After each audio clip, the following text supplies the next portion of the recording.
Halo semuanya, kembali lagi di Republik Rupiah. So, hari ini kita akan membahas yang banyak banget teman-teman request, yaitu mengenai layer zero. Bang tutor. Oke, santai. Kita kenalan dulu nih dengan apa sih layer zero itu. Baru deh nanti di akhir video kita bakal jelasin tutorial untuk spekulasi airdrop dari layer zero yang rumornya katanya lebih besar daripada airdropnya si Arbitrum. Why? Langsung aja kita ke videonya. Let's go.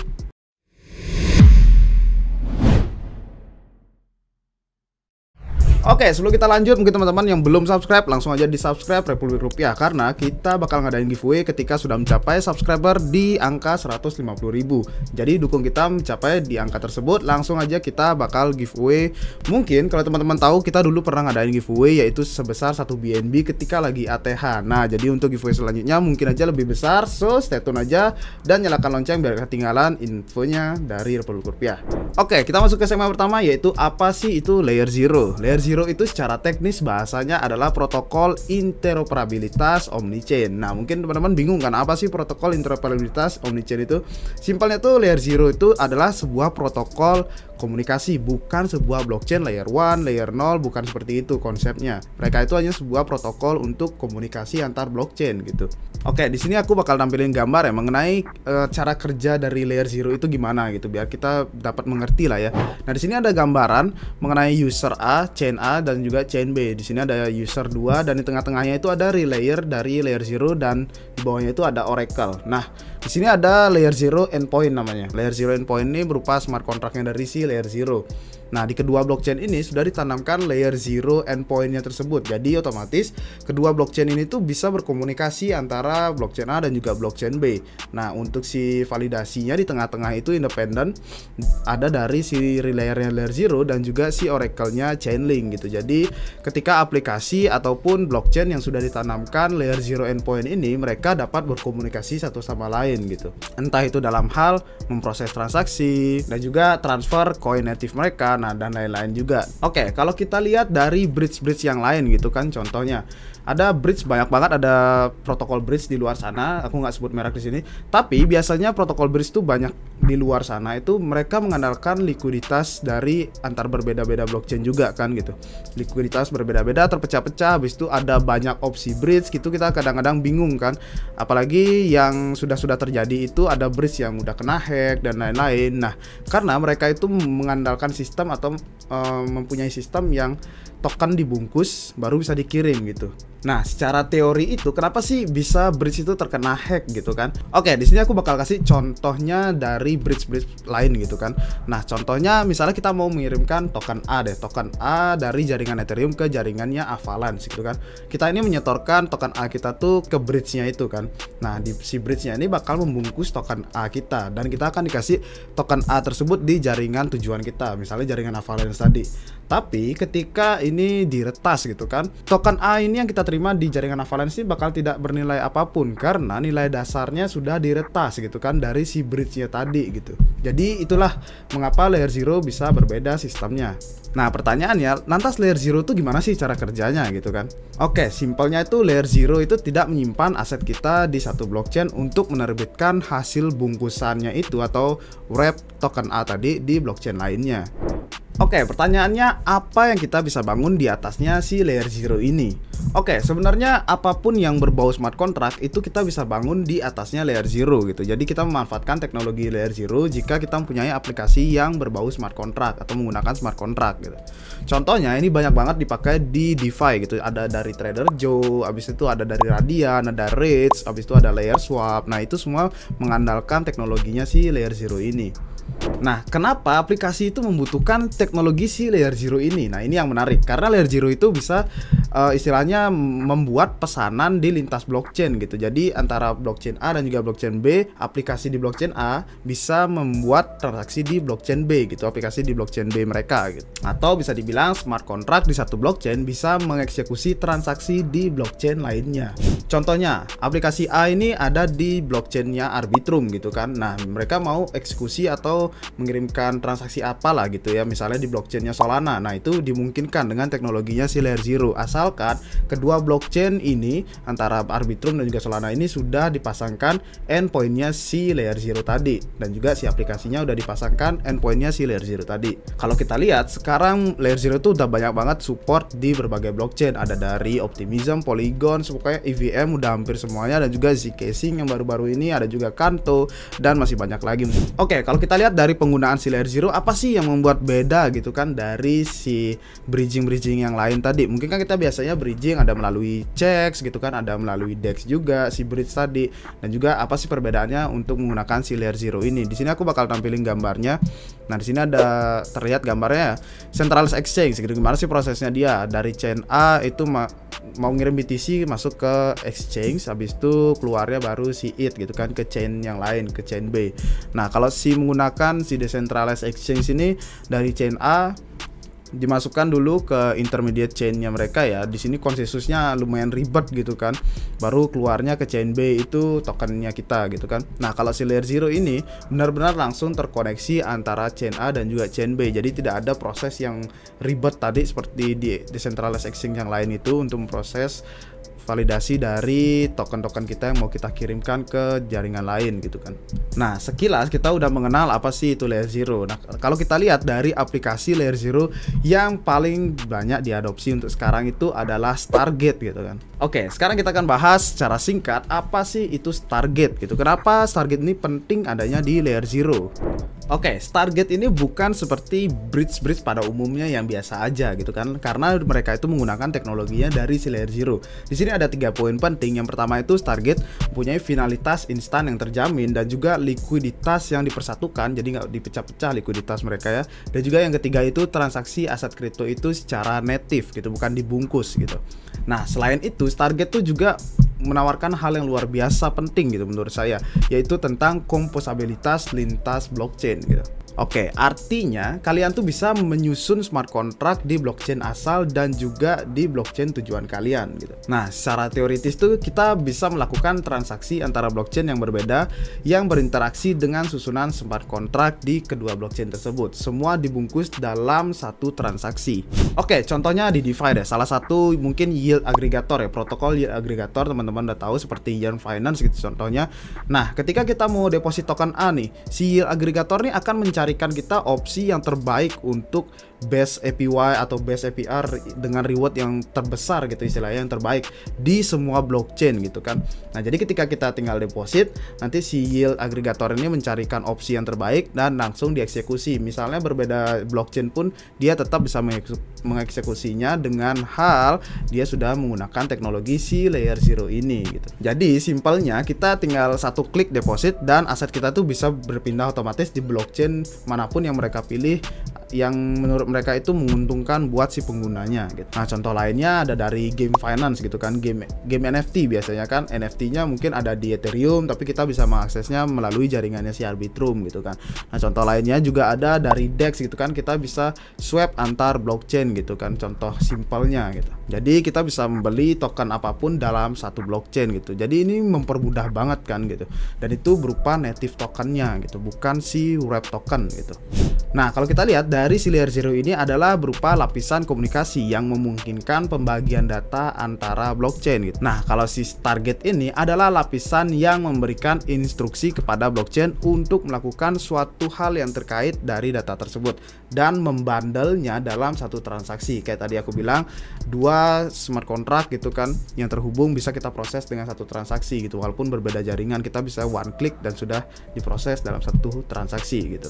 Oke, kalau teman-teman mau lihat udah ada apa aja sih di ekosistemnya si Layer Zero, mungkin aku bakal tampilkan di layar ya. Ini udah banyak banget yang tersedia di ekosistemnya si Layer Zero, mulai dari DeFi-nya, dari NFT, game NFT, habis itu infrastruktur itu banyak banget. Dari bridge-nya juga bukan hanya si Stargate doang, bridge-nya itu masih banyak lagi gitu. Mungkin aku bakal jelasin sekalian nanti di tutorial untuk spekulasi airdrop si Layer Zero ini. Oke, sekarang kita masuk ke segmen peluang airdropnya si Layer Zero dan bagaimana sih tutorialnya, kenapa sih orang-orang tuh bisa yakin dengan adanya airdrop si Layer Zero ini. Oke, untuk tweet yang pertama ini ada dari The Moving Average ya gitu kan. Dia itu nge-tweet mempertanyakan setelah Arbitrum airdrop ini banyak orang-orang itu berspekulasi gitu. Nextnya itu adalah Layer Zero gitu kan. Apakah Layer Zero itu akan menerapkan sistem yang sama kayak Arbitrum kemarin, yaitu berupa volume transaksi gitu kan. Nah, dijawablah oleh si Brian ini. Brian itu adalah CEO dan juga co-foundernya Layer Zero gitu kan. Nah, dia ngebales gitu. The answer is benar, katanya lebih dari $2.000 gitu kan untuk bisa elik gitu mungkin ya. Karena untuk juga menghindari dari sibil orang-orang yang nuyul lah istilahnya gitu. Dan itu adalah expect-nya mereka itu ini adalah berupa orang-orang real lah ya, real yang transaksi, bukan hanya nuyul-nuyul gitu aja. Mungkin dia nanti bakal nerapin sistem yang ya anti tuyul juga mungkin aja kayak si Arbitrum kemarin gitu kan. Nah, ini meningkatkan conviction orang-orang itu bakal bener ngadain airdrop gitu kan. Apalagi ditambah dengan tweetnya yang satu lagi ini tentang si kemarin itu ada airdropnya si Reuni Wallet. Mungkin teman-teman ada yang belum tahu, Reuni Wallet itu adalah native walletnya di ekosistemnya Layer Zero gitu kan. Nah, si Reuni Wallet ini ngadain airdrop buat para holdernya si tokennya Stargate atau VSTG. Itu token governance si Stargate gitu kan. Jadi I want to airdrop 5% untuk pemegang VSTG. Nah, jadi udah di retweet juga sama si Brian. Dia kayak ngasih emot mata gitu kan. Artinya kayak ya dia pun antusias juga kayak dengan sistem airdrop gitu kan, karena menarik user dan juga bisa meningkatkan awareness dari brandnya gitu kan mungkin.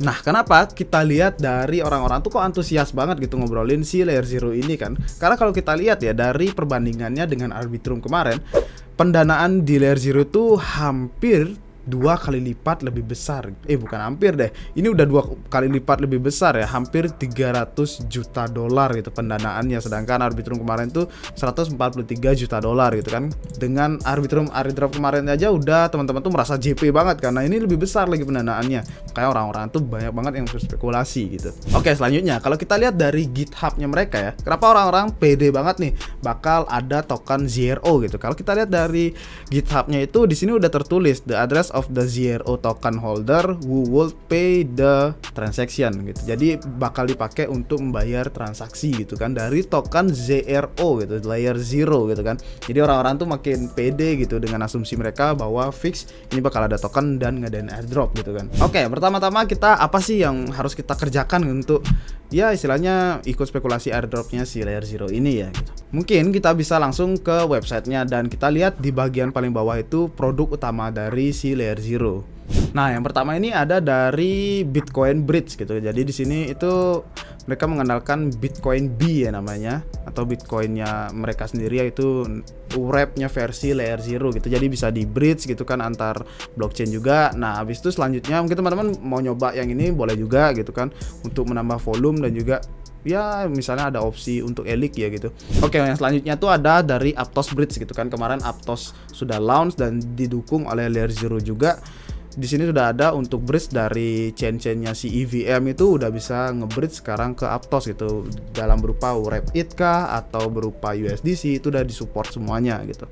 Nah, yang ketiga ini ada dari Testnet Bridge gitu kan. Kemarin itu benar-benar langka ya, Gorly It itu benar-benar langka gara-gara ini teman-teman. Banyak orang-orang juga spekulasi ke sini dan Gorly It itu poolnya kosong gitu. Dan sekarang kita harus membeli Gorly It padahal itu untuk pakai testnet kan. Jadi di sini kita bisa beli Gorly It ya menggunakan jaringan Arbitrum gitu, misalnya langsung kita transfer ke jaringan Gorly It kita gitu. Jadi ya di sini murah-murah aja, mungkin kita bisa coba $2 gitu membelinya kan. Nah, ada juga sekalian kita bisa nyobain testnet yang masih berlangsung sekarang. Di konten yang dulu itu ada tentang 6 protokol yang akan launching di EVM ya. Nah, kalau nggak salah waktu ini Bli David udah juga buat kontennya itu tentang airdrop 6 protokol yang masih testnet itu kan di awal-awal di Ethereum juga. Itu mungkin teman-teman bisa spekulasi di sana juga setelah udah beli Gorly It-nya di sini gitu kan. Nah, selanjutnya ini ada dari si USDC ya, si Circle udah resmi kerjasama sama Layer Zero juga. Jadi kita bisa transfer antar testnet ya baru. Tapi di sini udah tutup deh kalau nggak salah. Di USDC demo is desperate until mainnet launch. Ya, di sini udah tutup testnetnya, jadi menunggu untuk launch gitu di mainnetnya. Nah, untuk selanjutnya itu ada dari Stargate yang pastinya. Nah, di Stargate nih kita bisa coba-coba ya teman-teman, bisa stake juga di Stargate untuk dapetin VSTG yang tadi. Siapa tahu untuk syarat airdropnya nanti itu sama kayak si Reuni Wallet kemarin gitu kan, harus hold si VSTG. Dan kita juga bisa voting di snapshot gitu kan, di governance-nya mereka kita bisa voting juga. Mungkin teman-teman bisa juga cobain farming di sini untuk poolnya, kita ikut berpartisipasi di likuiditasnya si Stargate ini, karena Stargate ini benar-benar protokol istilahnya anak emasnya Layer Zero lah ya, karena mereka ini berdua ini saling keterkaitan gitu sistemnya gitu. Nah, selain itu juga ada aplikasi-aplikasi yang di atasnya tadi, kayak ada si Radian gitu. Mungkin teman-teman bisa coba di bridge-nya Radian itu, karena ini kan powered by Layer Zero juga gitu kan, dibangun di atasnya Layer Zero. Jadi bridge-nya ini kita bisa coba juga.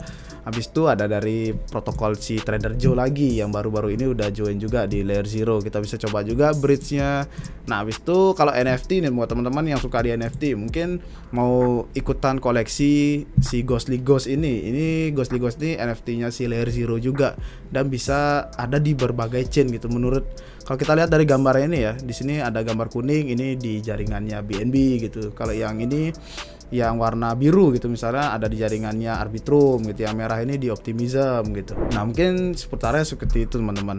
Sebenarnya masih banyak banget aplikasi yang bisa kita akses lagi gitu. Kita bisa coba seperti ada Layer Swap, habis itu ada Wu Finance, itu DEX yang kita bisa swap token kita di blockchain A itu langsung kita kirim ke blockchain B gitu. Itu masih banyak teman-teman, nanti teman-teman bisa explore semuanya. Dan kalau teman-teman sudah merasa nih aku udah pernah transaksi atau aku lupa nih udah pernah transaksi apa belum gitu, mau ngecek gitu, jadi teman-teman bisa ke Dun. Di sini di Dun Analytics ada yang udah buat dashboardnya mengenai pengecekan transaksi di Layer Zero gitu kan. Nah, di sini kita bisa cek nih. Kita nanti masukkan address kita di sini ya, di bawah ini langsung kita masukkan address kita, dan kita lihat nih kita udah berapa banyak nih melakukan transaksi gitu, volume kita udah berapa nih, volume transaksi kita gitu, dan kita udah pernah transaksi terkoneksi antara berapa chain nih, antara berapa blockchain nih yang udah pernah kita transaksi gitu. Dan juga kita bisa melihat unique day aktif, habis itu kita bisa melihat lagi sejak kapan nih kita sudah mulai menggunakan Layer Zero gitu kan. Kalau kita lihat dari Dun ini sebenarnya banyak teman-teman, di sini juga ada juga Dunnya si CryptoDebt. Nah, kalau yang tadi di awal ini dari Spring Zeng, habis itu dan juga di sini ada dari Cardon gitu. Jadi itu mungkin teman-teman bisa explore langsung sendiri. Aku udah kasih keywordnya di sini untuk Dun Analytics-nya. Nah, untuk tambahannya yang di Dun Analytics di sini juga udah ada ranking score-nya ya. Mungkin kita cari level aman kita ada di ranking berapa nih gitu, biar bisa spekulasi, biar elik lah ya untuk airdrop ini gitu kan, dengan sesuai standarnya airdrop yang kemarin kayak Arbitrum gitu mungkin. So, mungkin segitu aja. Thank you teman-teman udah nonton sampai akhir. Beri komen kalian di bawah, gimana sih menurut kalian Layer Zero ini, apakah bakal mass adoption untuk kedepannya dan ngadain airdrop gitu kan. So, reminder lagi buat teman-teman yang belum subscribe, langsung aja subscribe biar kita bisa ngadain giveaway di 150.000 subscriber. Sampai jumpa di video-video selanjutnya. Cheers.